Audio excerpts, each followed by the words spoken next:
Assalamualaikum warahmatullahi wabarakatuh. Innal hamdalillah nahmaduhu wa nasta'inuhu wa nastaghfiruh wa na'udzu billahi min shururi anfusina wa min sayyiati a'malina. May yahdihillahu fala mudilla lahu wa may yudlilhu fala hadiya lahu. Asyhadu an la ilaha illallah wa asyhadu anna Muhammadan abduhu wa rasuluh. La nabiyya wa la rasula ba'dah. Allahumma salli wa sallim ala nabiyyina Muhammad sallallahu alaihi wasallam wa ala alihi wa sahbihi wa man tabi'ahum bi ihsan ila yaumiddin. Amma ba'd. Jemaah salat maghrib yang rahmati Allah, marilah kita senantiasa meningkatkan ketakwaan dan kedekatan kita kepada Allah tabaraka wa taala, dan berusaha semaksimal mungkin untuk senantiasa menjauhi dan meninggalkan larangan-larangan Allah tabaraka wa taala, yang dengan hal itu mudah-mudahan kita dimudahkan oleh Allah tabaraka wa taala untuk bisa memasuki surganya yang mulia. Selanjutnya marilah kita melanjutkan kajian sirah nabawiyah kita yang pada pertemuan yang lalu telah kita sebutkan salah satu peristiwa sebelum lahirnya Rasulullah SAW, yaitu peristiwa tentara bergajah, ya, yang ini disebutkan oleh para sejarawan, oleh para ulama kita, merupakan salah satu tanda akan lahirnya seorang tokoh, seorang manusia pilihan, yakni Rasulullah SAW. Karena menurut beberapa sumber yang seperti kita sebutkan pada pertemuan yang lalu, bahwa ya, peristiwa tentara bergajah dengan lahirnya Rasulullah SAW hanya berselang sekitar 50 hari, 50 hari saja. Baik, selanjutnya kita akan melihat ya bagaimana diceritakan oleh para sejarawan juga, ya, bahwa sebelum lahirnya Rasulullah SAW, ya, selain terjadinya peristiwa tentara bergajah, ya, juga terjadi peristiwa-peristiwa besar. Di antaranya adalah runtuhnya atau jatuhnya 14 tiang, ya, yang ada di kerajaan Persia ketika itu, ya, atau Kisra. Ya, orang Persia menyebut rajanya Kisra, ya. Kalau orang Romawi menyebut dengan kaisar. Jadi 14 tiang disebutkan itu runtuh, ya, dari istana kerajaan Kisra. Dan juga peristiwa lain adalah mati atau meredupnya api, ya, yang biasanya dijadikan sesembahan orang-orang Majusi. Dan juga ada yang lain adalah hancurnya, ya, beberapa gereja, ya, orang-orang Romawi. Meskipun peristiwa-peristiwa ini ada sebahagian yang menyebutkan bahwa tidak memiliki, ya, sumber yang kuat. Tapi sebagian ulama menyebutkan ini juga termasuk, ya, dinamakan irhasat. Irhasat itu adalah peristiwa-peristiwa, ya, luar biasa yang terjadi, ya, pada diri seorang calon nabi. Kalau itu terjadi setelah dia diutus jadi nabi atau jadi rasul, namanya mukjizat. Tapi kalau peristiwa-peristiwa yang dia alami, ya, atau yang terjadi berkenaan dengan akan hadirnya mereka, para rasul tersebut, namanya irhasat, ya. Jadi termasuk adanya tentara bergajah. Ya, ini kalau ini memang sabit, jelas ceritanya. Tadi kita sebutkan ada jatuh atau runtuhnya 14 tiang, ya, istana Kisra, ya, di Persia. Dan juga meredupnya atau matinya api yang menjadi sesembahan orang Majusi.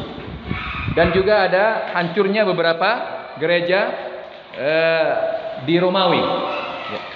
Dan selanjutnya tidak berapa lama setelah kejadian-kejadian itu, maka, ya, sebagaimana disebutkan oleh penulis kitab Rahikul Maktum, ya, walamma waladathu ummuhu arsalathu ila jaddihi Abdul Muttalib. Setelah itu tidak lama maka lahirlah ya Rasulullah sallallahu alaihi wasallam ya dari rahim ibunya Aminah. Maka Aminah pun memberikan kabar ya, gembira ya, dan mengutus utusannya untuk mengasih kabar kepada kakeknya Abdul Muttalib. Yang sebelum itu tentunya ya, ayah dari Rasulullah sendiri itu Abdullah telah meninggal. Beberapa riwayat menyebutkan ketika beliau ada yang mengatakan 2 bulan, ada yang mengatakan 6 bulan dalam kandungan. Sehingga beliau lahir dalam keadaan yatim. Dan ya, kalau kita lihat yatim ini adalah orang yang meninggal atau anak yang meninggal dan ketika meninggal bapaknya ketika dia masih kecil. Maka Rasulullah meninggal orang tuanya ketika beliau masih dalam kandungan.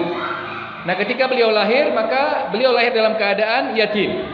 Maka ibunda Rasulullah Aminah memerintahkan ya orang yang mendampinginya melahirkan ketika itu untuk mengabarkan kepada Abdul Muttalib. Dan Abdul Muttalib ketika itu sedang berada di sisi Ka'bah. Yang mengabarkan bahwa telah lahir cucunya laki-laki. Maka Abdul Muttalib pun sangat senang ya dengan kelahiran cucunya tersebut. Apalagi memang cucunya ini adalah yang sangat ditunggu-tunggunya karena memang sudah ya yatim dalam keadaan dari ketika dia masih dalam kandungan.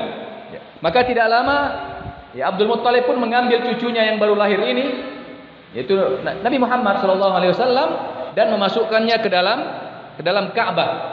Ya. Selanjutnya Abdul Muttalib pun berdoa ya dan bersyukur kepada Allah Tabaraka wa Taala.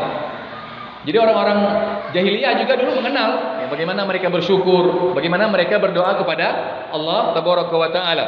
Ya.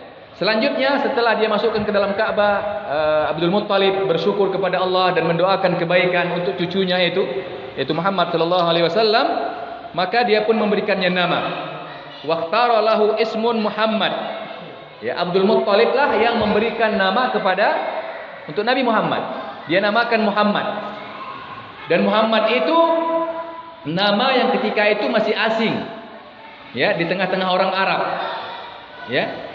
Jarang sekali, bahkan mungkin belum ada yang menamakan Muhammad seperti itu. Tapi Abdul Muttalib memilihkan nama Muhammad. Muhammad itu sendiri artinya kalau kita lihat dari segi bahasa adalah orang yang terpuji.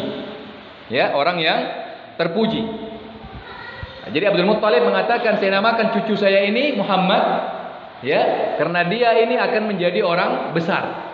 Ya, jadi tafaul, optimis. Abdul Muttalib optimis bahwa cucunya ini akan menjadi orang besar. Ya, wa hadzal ism lam yakun ma'rufan bil Arab. Nama ini tidak terkenal di Arab. Jadi nama Muhammad itu sebelum Abdul Muttalib menamakan cucunya itu tidak terkenal. Ya, dengan nama Muhammad itu satu nama yang asing. Ya. Dan setelah dinamakan, maka wa khatanahu yaum sabi'ahu. Maka selanjutnya Abdul Muttalib pun mengkhitan Nabi sallallahu alaihi wasallam. Ada riwayat yang menyebutkan bahwa Rasulullah lahir dalam keadaan sudah dikhitan. Tapi kalau para sejarawan kita termasuk Syekh Syafi'i Rahman Mubarakpuri menyebutkan bahwa riwayat itu lemah. Ya, jadi Rasulullah tidak lahir dalam keadaan sudah dikhitan.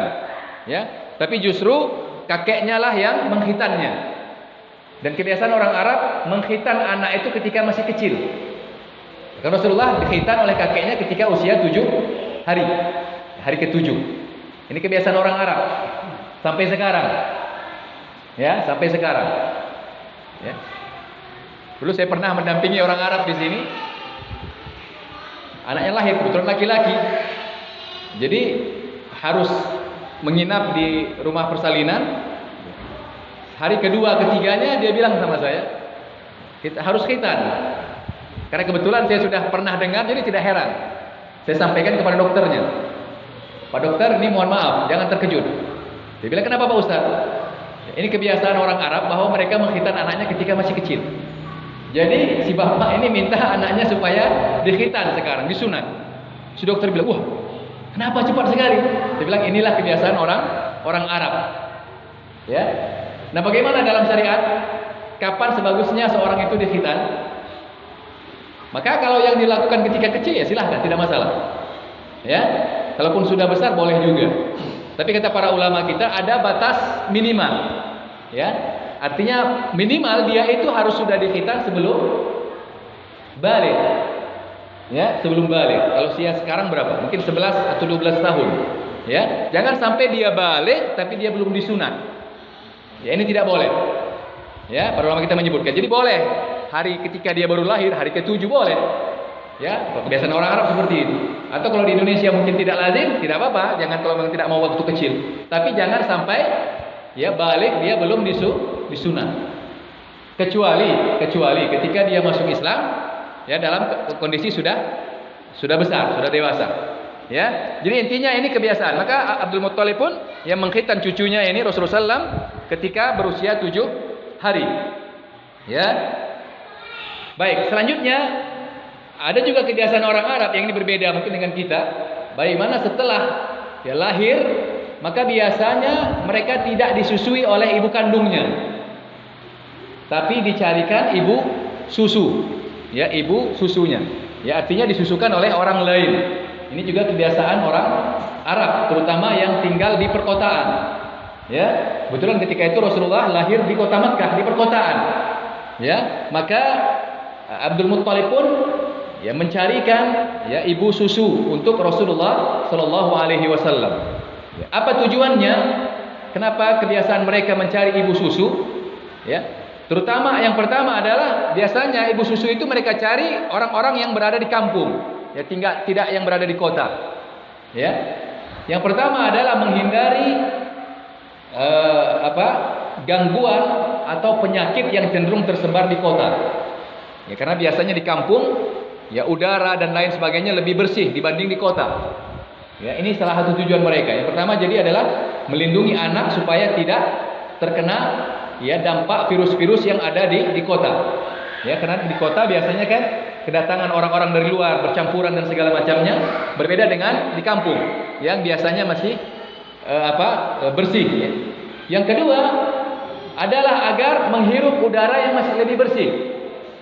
Ya, menghirup udara yang lebih bersih. Ya, kalau di perkotaan karena banyaknya pergerakan ya hewan-hewan atau namanya angkutan itu, maka biasanya akan banyak debu-debu. Tapi kalau di kampung biasanya udara lebih bersih. Ya, jadi sehingga supaya anak itu menghirup udara lebih bersih. Dan yang ketiga juga fungsinya adalah agar anak-anak itu belajar bahasa yang fasih. Ya, bahasa yang masih murni. Ya, bahasa yang masih murni. Jadi Rasulullah SAW itu ya tinggal di kampung. Ya, termasuk pernah tinggal di kampung Bani Sa'di. Ya, Bani Sa'di itu yang ya berjarak lumayan jauh juga dari Makkah ketika itu. Ya. Tujuannya adalah agar bagaimana anak-anak itu bisa belajar bahasa yang belum tercampur. Ya, sama kayak sekarang ini. Kalau kita mau dapatkan bahasa murni, jangan di Banda Aceh, di kota. Ya, itu udah bercampur-campur. Ya. Cari di kampung. Ya. Kalau seperti di Melabuh sana, di Pantai Cerminnya itu masih murni. Bahkan ada beberapa SD dulu yang pernah saya tahu itu, gurunya juga tidak mengajar dengan bahasa Indonesia, tapi bahasa Aceh. Ya, masih murni bahasanya. Tapi kalau di kota biasanya bahasa itu sudah tercampur. Ya, ini diantara tujuan orang Arab. Ya, kenapa mereka menyusukan anaknya? Ya, dan biasanya ibu susunya itu mereka cari dari orang-orang di kampung, bukan orang-orang di kota. Baik, siapakah ibu susu Rasulullah? Yang pertama, maka yang pertama, ya ibu susu Rasulullah SAW itu adalah ya namanya Suwaibah. Ya, namanya Suwaibah. Ya, Suwaibah ini adalah budaknya dari Abu Lahab. Ya, budak dari Abu Lahab. Dan Abu Lahab ini adalah paman Rasulullah Sallallahu Alaihi Wasallam. Jadi paman Rasulullah itu ada 4, ya, terkhusus yang masih sempat berinteraksi dengan beliau. Ya, ada 2 yang kafir dan 2 Islam. Ya, yang kafir itu siapa? Abu Lahab dan Abu Thalib. Yang Islam Hamzah dan Abbas. Ya, ini 4 paman Rasulullah yang sempat langsung berinteraksi dengan Rasulullah, 2 orang kafir dan 2 orang Islam. Ya, ada Abu Lahab, ada Abu Talib ini meninggal dalam keadaan kafir, dan Abbas dan Hamzah ya ini masuk Islam.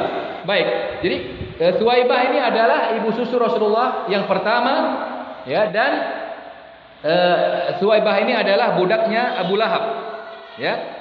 Dan Thuwaibah ketika itu juga memiliki anak namanya Masruh ya. Dan juga Thuwaibah ini menyusui Hamzah bin Abdul Muttalib, paman Rasulullah. Karena usia Hamzah dengan Rasulullah tidak terpaut jauh. Ya, tidak terpaut jauh. Jadi Hamzah ini posisinya sebagai paman, tapi secara usia tidak terpaut, tidak berbeda jauh dengan Rasulullah SAW. Ya, jadi Thuwaibah menyusui anaknya sendiri namanya Masruh. Yang kedua juga menyusui Rasulullah SAW dan juga menyusui Hamzah. Ya, Hamzah bin Abdul Muttalib. Baik.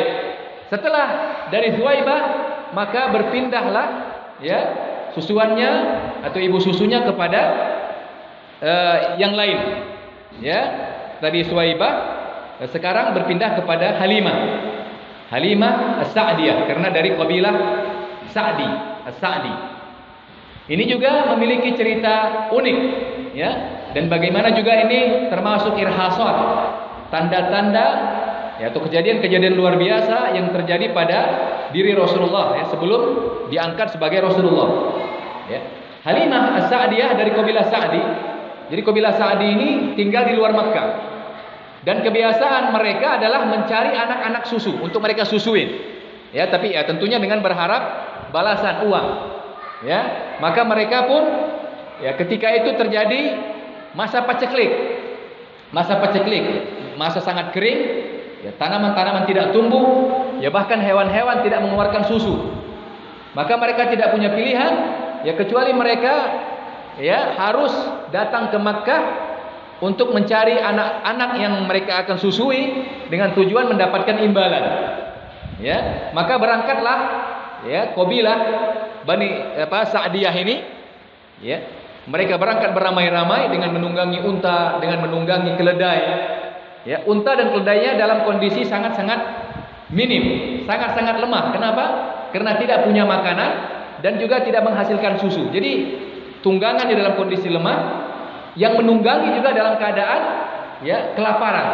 Maka mereka pun datang ke Makkah ya, mencari anak-anak untuk mereka susuin. Maka setelah datang ke Makkah, semua perempuan dari Bani Sa'diyah itu mendapati ya anak-anak untuk disusuin. Dan di antara yang ditawarkan adalah Nabi Muhammad ya, yang ketika itu masih bayi.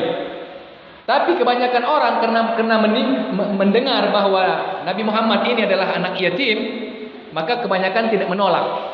Ya, karena motivasi mereka mencari anak susu adalah dalam rangka apa? Untuk mendapatkan imbalan. Ya, mereka berpikir apa yang bisa dikasih ini anak yatim. Ya, mereka pada nolak. Termasuk Halimah pada awalnya juga menolak. Karena motivasinya datang ke Makkah mencari anak yang untuk dia susui ya, agar mendapatkan imbalan. Tapi ternyata setelah yang lainnya, perempuan-perempuan yang lain mendapatkan anak, Halimah tidak mendapatkan siapapun.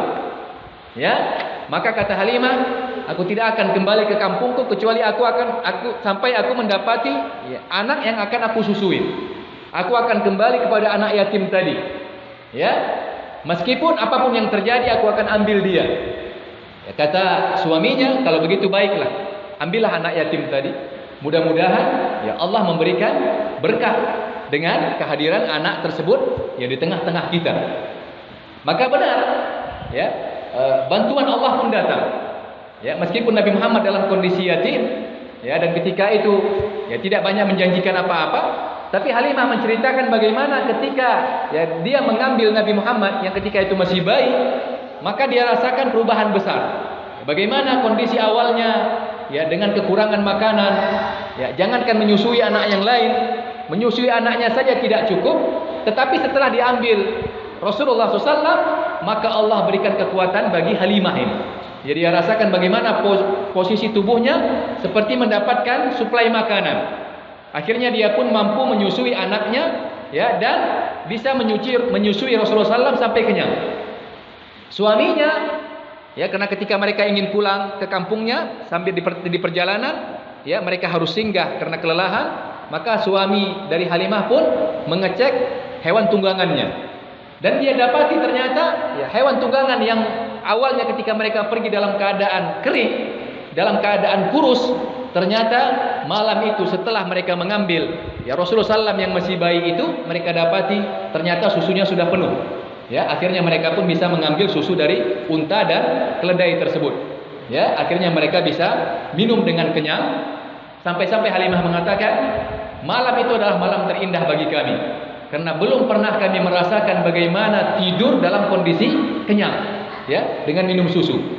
Maka si suaminya pun mengatakan, sungguh ini merupakan sebuah peristiwa besar. Anak ini membawa berkah. Ya, maka mereka pun semakin senang. Maka mereka pun membawanya sampai ke perkampungannya. Orang-orang di kampung tersebut pada heran. Ada apa yang terjadi pada Halimah? Ya, hewan-hewan kita dalam keadaan kurus, dalam keadaan tidak mengeluarkan susu, justru hewan-hewan peliharaan Halimah dan suaminya mengeluarkan susu, ya, dan gemuk-gemuk.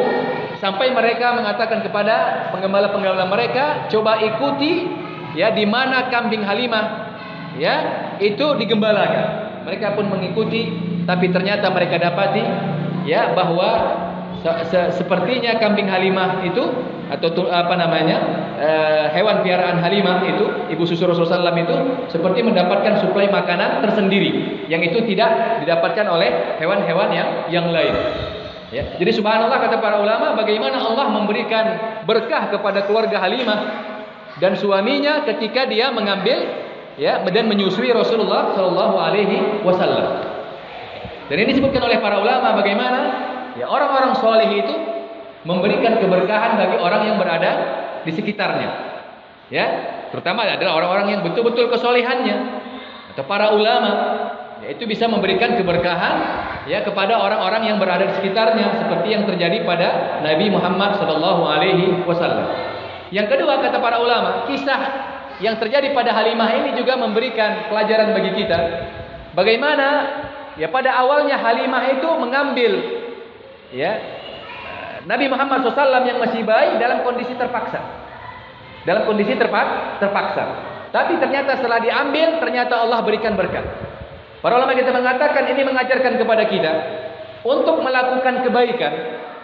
Untuk melakukan kebaikan. Meskipun awalnya kita terpaksa, lakukan. Ya, lakukan.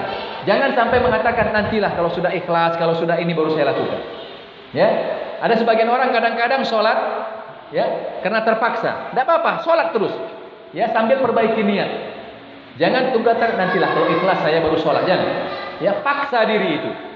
Ya, apalagi kadang-kadang ada di sebuah lingkungan, ya, atau kadang-kadang katakan misalnya di asrama ini, ya, ada kebijakan-kebijakan yang memaksa Anda untuk melakukan, misalnya ikut kajian, melaksanakan sholat Jumat, melaksanakan sholat jamaah. Ikuti dia, meskipun awalnya terpaksa, lakukan. Ya, sambil berusaha bagaimana untuk mengikhlaskan amalan tersebut. Ya, karena dengan hal itu mudah-mudahan Allah buka kebaikan. Seperti yang terjadi pada Halimah ini. Ya, awalnya terpaksa, ya, tapi ternyata Allah berikan kebaikan. Tapi jangan sebaliknya, nantilah kalau ikhlas. Ada sebagian orang, kenapa belum sholat? Ya, saya tidak mau kalau sholat dipaksa. Nanti kalau saya ikhlas baru sholat. Tapi tidak sholat, ini salah. Ya, atau nantilah, ya, saya belum tenang jiwa saya kalau pakai jilbab.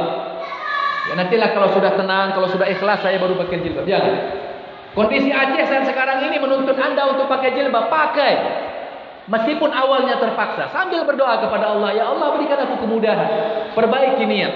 Insya Allah akan terjadi hal-hal yang baik. Ya. Saya teringat juga bagaimana kisah Hamzah. Hamzah bin Abdul Muttalib masuk Islamnya pada awalnya adalah karena terpaksa. Ya, pada awalnya karena terpaksa. Bagaimana? Ketika Hamzah bin Abdul Muttalib pulang, Hamzah ini terkenal dengan jago perang dan jago berburu. Kerjanya berburu.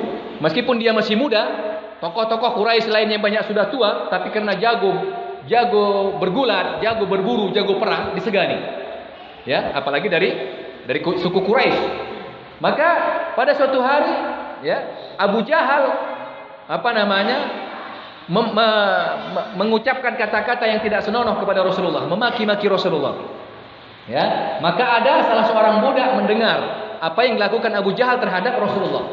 Abu Jahal sudah marah sekali sama Rasulullah. Ya, kenapa? Karena dakwahnya tidak bisa dihambat. Maka akhirnya Abu Jahal pun mengucapkan kalimat-kalimat yang tidak baik kepada Rasulullah. Rasulullah ya menanggapinya dengan tenang. Ya, tidak dengan cara kasar. Bahkan cenderung ya tidak mengomentari apa. Ada salah seorang budak mendengar. Ya, setelah itu maka tidak lama Hamzah pun pulang dari berburu. Pulang dari berburu dengan membawa panahnya. Ya, maka si budak itu mengatakan, "Wahai Hamzah, maukah aku kabarkan apa yang telah dilakukan Abu Jahal terhadap keponakanmu?"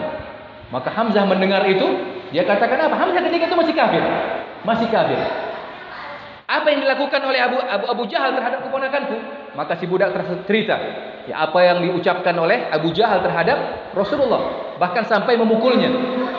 Maka ketika itu Hamzah yang merasa keponakannya itu dihinakan, marah dan langsung pergi mendekati Ka'bah. Ya, cari di mana? Di Darun Nadwah. Darun Nadwah itu tempat kumpulnya petinggi-petinggi Quraisy. Dicarinya, mana Abu Jahal? Maka dia temui Abu Jahal dan langsung dia ambil panahnya. Ya, meskipun Hamzah ini masih muda ketika itu dan Abu Jahal adalah tokoh senior, tanpa ragu diambil panahnya, dipukulnya kepada kepala Abu Jahal. Ya, orang-orang anggota Abu Jahal ketika itu melihat akan menangkap Hamzah. Maka Abu Jahal mengatakan, biarkan dia, karena dia benar, karena aku telah menghinakan keponakannya. Apa kata Hamzah? Apakah engkau menghinakan keponakanku sementara aku sudah masuk Islam? Jadi masuk Islamnya Hamzah pada awalnya adalah karena apa? Karena terpaksa. Malu keluarganya dihinakan oleh Abu Jahal. Ya, tapi ternyata ya dengan izin Allah Tabaraka wa Taala Hamzah terus mendengarkan, mengikuti apa arahan-arahan Rasulullah, akhirnya Islamnya pun semakin membaik dan menjadi salah seorang sahabat yang mulia. Bahkan menjadi salah seorang ya sahabat yang terdepan. Ya sampai nanti beliau meninggal ya ketika perang Uhud. Jadi para ulama kita menjadikan pelajaran ketika kita ingin melakukan kebaikan meskipun pada awalnya terpaksa dengan kondisi, terpaksa dengan aturan, lakukan sambil berdoa kepada Allah supaya Allah berikan kemudahan dan berusaha untuk mengikhlaskan amalan tersebut. Ya, mudah-mudahan itu akan membuat perubahan besar pada diri kita. Ya, begitu juga kalau ada orang mau ya, mendekat kepada Islam, ya, kondisinya macam-macam. Ada yang awalnya mungkin tertarik dengan sesuatu atau tertarik dengan hal-hal yang lain. Biarkan dia dengar Islam, nanti insya Allah ya Allah akan bukakan hatinya. Ya, jadi sekali lagi bagi kita, kalau kita terpaksa melakukan kebaikan, lakukan. Ya, jangan ditinggalkan. Ya, sambil berusaha untuk bagaimana mengikhlaskan perbuatan tersebut. Baik, bersama Halimah, ketika Rasulullah menyusui Halimah, Hamzah juga menyusu ya dengan Halimah, ya dengan ibunda Halimah. Maka Hamzah bin Abdul Muttalib ini saudara Rasulullah ya sepersusuan, ya satu ibu susu. Ya sama-sama ya pernah satu ibu susu dengan Suwaibah dan juga satu ibu susu dengan Halimah. Ya, jadi hubungan Hamzah dekat dengan Rasulullah selain pamannya dan juga saudara sesusuan. Ya, saudara sesusuan. Nah, melihat bagaimana kondisi ya bahwa setelah hadirnya Rasulullah SAW ke tengah-tengah keluarga Halimah membawa berkah, maka semakin sayanglah Halimah kepada Rasulullah SAW yang masih bayi ketika itu. Ya, sampai usia 2 tahun, ya karena memang perjanjiannya 2 tahun, maka Halimah harus mengembalikan Rasulullah kepada ibunya. Tapi Halimah berharap ya ibunya tetap menyerahkan Rasulullah kepadanya. Ya, agar tetap disusui karena melihat bagaimana berkahnya yang cukup banyak. Maka ibunda Rasulullah SAW pun setuju agar dilanjutkan untuk menyusu dengan Halimah. Ya, maka tidak lama setelah ya tahun keempat, ya, berjalan tahun keempat terjadilah peristiwa ya pembelahan dada Rasulullah Shallallahu Alaihi Wasallam. Ya juga ini irhasat, ya kondisi atau kejadian besar ya yang terjadi pada diri orang-orang calon Rasulullah Shallallahu Alaihi Wasallam. Ya pada ketika usia Rasulullah berusia 4 tahun atau 5 tahun dan masih bertinggal bersama Halimah, ya maka datanglah Jibril, Ya, ini ceritakan Rasulullah SAW bagaimana datang Jibril ketika Rasulullah masih bermain-main bersama anak-anak yang lain. Ya, anak-anak dari kabilah Sa'di atau Sa'diyah. Maka tidak lama Jibril pun mengambil Nabi Muhammad dan membaringkannya dan membelah dadanya. Membelah dadanya dan mengeluarkan ya hatinya dan mencuci. Ya, disebutkan itu, ini diriwayatkan oleh Imam Muslim, mencucinya dengan air Zam-Zam pada bejana emas. Ya, pada bejana emas. Maka anak-anak yang melihat kondisi itu ya pergi dan mendatangi Halimah, menceritakan bahwa mereka mengatakan dengan kondisi takut, mereka mengatakan kepada Halimah bahwa Nabi Muhammad sudah dibunuh. Anak-anak mengira ya malaikat yang datang itu akan membunuh Rasulullah SAW. Padahal yang datang adalah Jibril ya untuk membersihkan hati Nabi Muhammad. Maka Jibril mengatakan ketika mengeluarkan hatinya, ini adalah bagian syaitan. Setelah dicuci, selanjutnya dimasukkan lagi ya, seperti peristiwa operasi ya. Dan ya ini diriwayatkan oleh Imam Muslim, dan Anas bin Malik menyaksikan, aku melihat bekas jahitan pada dada Rasulullah sallallahu alaihi wasallam. Ya, sehingga peristiwa pembelahan dada Rasulullah SAW itu memang betul, bukan kisah bohong. Ya, bukan kisah bohong. Karena yang pertama diriwayatkan oleh Imam Muslim, dan yang kedua disaksikan oleh Anas bin Malik. Ya, ketika beliau berinteraksi dengan Rasulullah setelah dewasa, Anas bin Malik mengatakan, aku melihat bekas jahitan pada dada Rasulullah sallallahu alaihi wasallam. Ya, kalau orang yang pernah dioperasi pasti ada bekasnya. Ya, jadi itu dilihat oleh Anas bin Malik. Maka tidak lama setelah kejadian itu, Halimah takut. Ya, karena Halimah sadar kalau anak yang disusuinya meninggal, maka itu akan menjadi tanggung jawabnya. Maka tidak lama Halimah pun bersepakat dengan suaminya untuk mengembalikan Rasulullah kepada ibunya. Ya, setelah terjadi peristiwa tersebut. Ya, maka tidak lama setelah itu, ya ibunda Rasulullah SAW, Aminah, ya setelah dikembalikan dari Halimah, yang mengajak Rasulullah untuk mengunjungi ya keluarga dari sebelah orang tua, dari sebelah ayahnya, mengunjungi keluarganya di Madinah. Setelah berada beberapa lama di sana, maka kembali ingin pulang ke Mekah. Ya, ketika berada di Abwa, maka ibunda Rasulullah SAW meninggal. Ya, ketika Rasulullah berusia 6 tahun. Maka beralihlah pendidikannya dari ibunya kepada kakeknya, Abdul Muttalib. Dan begitu juga setelah tidak lama, setelah usia 6 tahun ibunya meninggal, maka beralih kepada Abdul Muttalib. Pada usia 8 tahun ternyata kakeknya juga meninggal. Selanjutnya berpindahlah pendidikan Rasulullah kepada Abu Thalib, ya, kepada Abu Thalib. Para ulama kita mengatakan ternyata peristiwa-peristiwa ini ya menyimpan begitu banyak hikmah. Yang pertama, bagaimana Rasulullah SAW dilahirkan dalam keadaan yatim. Dalam keadaan yatim. Ya, ini adalah bagian dari bagaimana Allah mendidik Rasulnya. Ya, bagaimana merasakan pedihnya kehidupan sebagai seorang yatim. Ya, karena Rasulullah, Allah ingin mengajar, ingin mendidik Rasulnya agar merasakan bagaimana kondisi-kondisi yang pahit itu. Jadi Allah memberikan tarbiyah. Sehingga Rasulullah itu ketika beliau menjadi Rasul usia 40 tahun, tidak tiba-tiba, atau kata orang Jawa apa, ujuk-ujuk jadi Rasul, enggak. Tapi melalui proses yang panjang. Termasuk kenapa dilahirkan dalam kondisi yatim. Ya, sehingga wajarlah ketika Rasulullah SAW setelah besar, ya bagaimana beliau ya mengajarkan ya kepada umat Islam untuk bagaimana membina anak yatim. Bahkan Rasulullah mengatakan, ana wa kafilul yatim kahataini fil jannah. Aku dan orang yang menyantuni anak yatim akan dekat seperti ini di dalam surga. Ya, menyantuni tentunya dalam tidak hanya dari segi fisiknya, makanannya, pakaiannya, tapi juga menyantuni dari segi pendidikan, ya khususnya pendidikan agamanya. Jadi Rasulullah dilahirkan dalam keadaan yatim, bukan kondisi yang tiba-tiba. Ya, tapi ada nilai pendidikan yang ingin diberikan oleh Allah Taala kepada Rasulullah sallallahu alaihi wasallam. Selanjutnya juga ya bagaimana Rasulullah lahir dalam keadaan yatim tanpa dibimbing oleh orang tuanya. Ya, usia 6 tahun usia beliau dalam kandungan 2 atau 6 bulan orang tuanya meninggal. Usia 6 tahun ibunya meninggal. Usia 8 tahun kakeknya meninggal. Selanjutnya berpindah pendidikannya kepada Abdul Muttalib, kepada Abu Talib. Dan Abu Talib sendiri mendidik Rasulullah, mendampingi Rasulullah, tapi dalam kondisi tidak masuk dalam Islam. Ya, para ulama kita mengatakan peristiwa ini yang dialami oleh Rasulullah ini menunjukkan bagaimana Allah menginginkan agar pendidikan Rasulullah itu tidak ditangani manusia, tapi Allah ingin pendidikannya itu ditangani oleh Allah langsung. Ya, sebagaimana kata Rasulullah, ya, "Adabani Rabbi fa ahsana ta'dibi." Ya, meskipun ada yang melemahkan hadis ini. Ya, jadi Rasulullah itu mendapatkan pendidikan langsung dari Allah. Ya. Kalau seandainya Rasulullah sampai besar bersama kakeknya, tentu orang akan mengatakan apa yang diajarkan adalah diajarkan oleh kakeknya.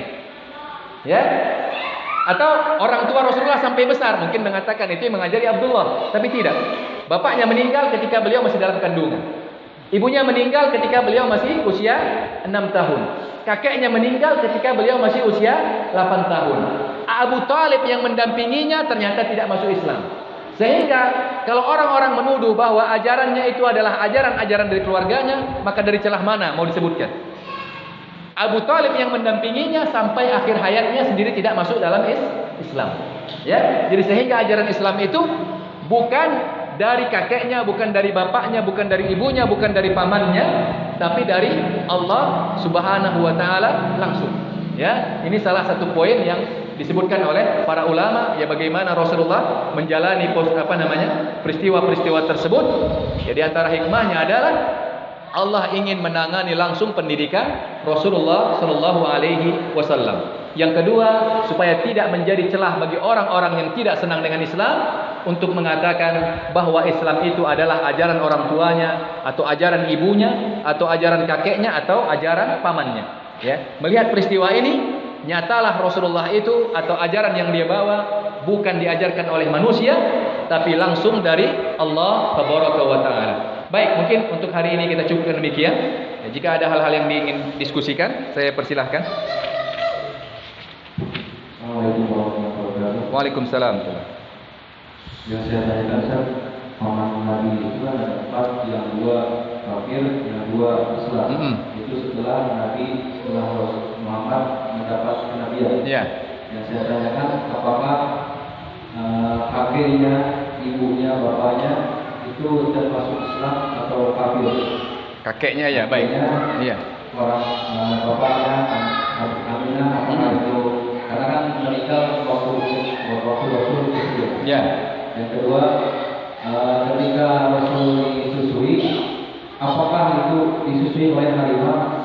Apakah itu ada tradisi Mekah atau kami atau ibunya Rasul tidak mengeluarkan air susu?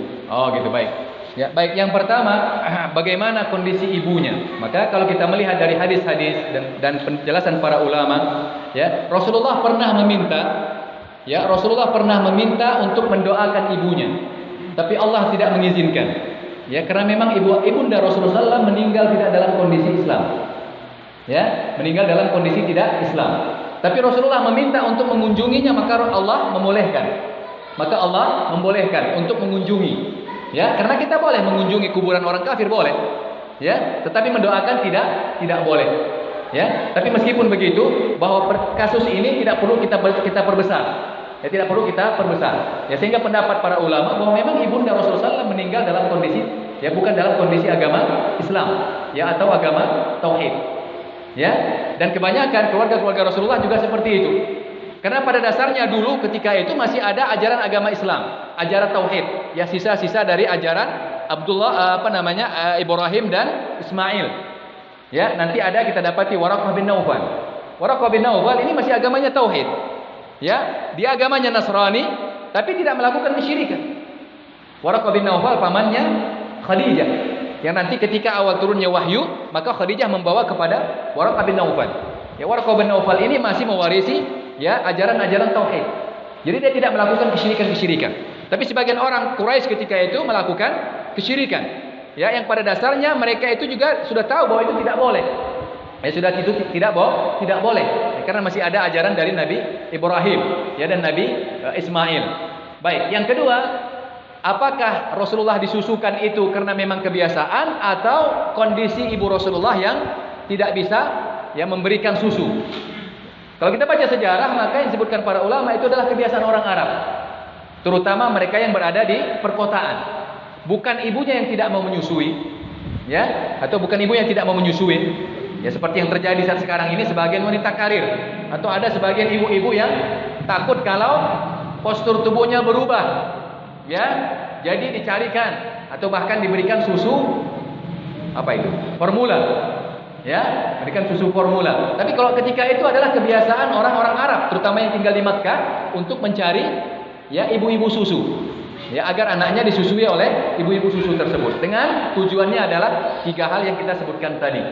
Ya, jadi bukan karena ibunda Rasulullah tidak mau menyusui atau tidak bisa menyusui, tapi karena memang kebiasaannya atau kebiasaan mereka ketika itu ya menyusukan anak-anaknya kepada ya orang-orang yang berada di perkampungan. Ya, baik. Allah Taala alam. Ya. Jadi satu lagi kalau kita melihat ya kemarin saya lupa sebutkan itu bagaimana ya nasab Rasulullah itu adalah nasab yang mulia, ya. Nasab yang agung.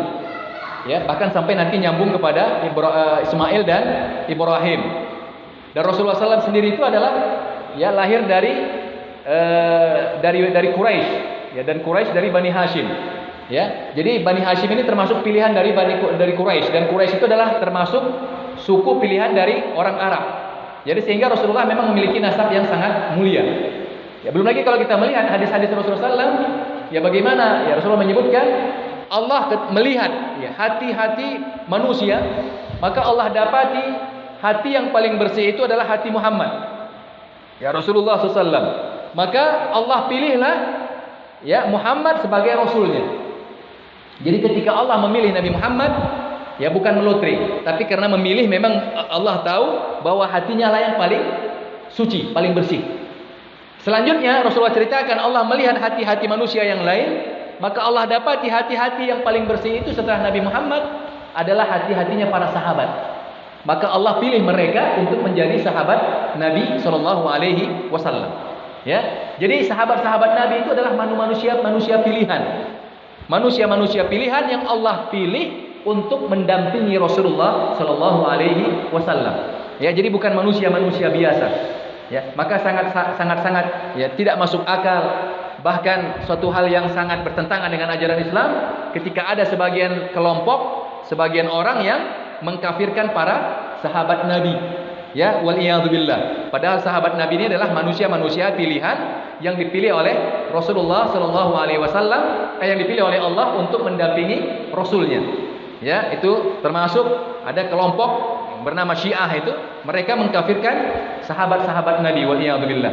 Padahal sahabat Nabi itu ya seluruhnya dijamin oleh Allah masuk ke dalam surga. Kata Allah, wa kullan wa'adahullahul husna. Seluruh sahabat Nabi itu Allah janjikan dengan husna. Sebagian ulama kita menerjemahkan husna di situ adalah al-jannah, surga.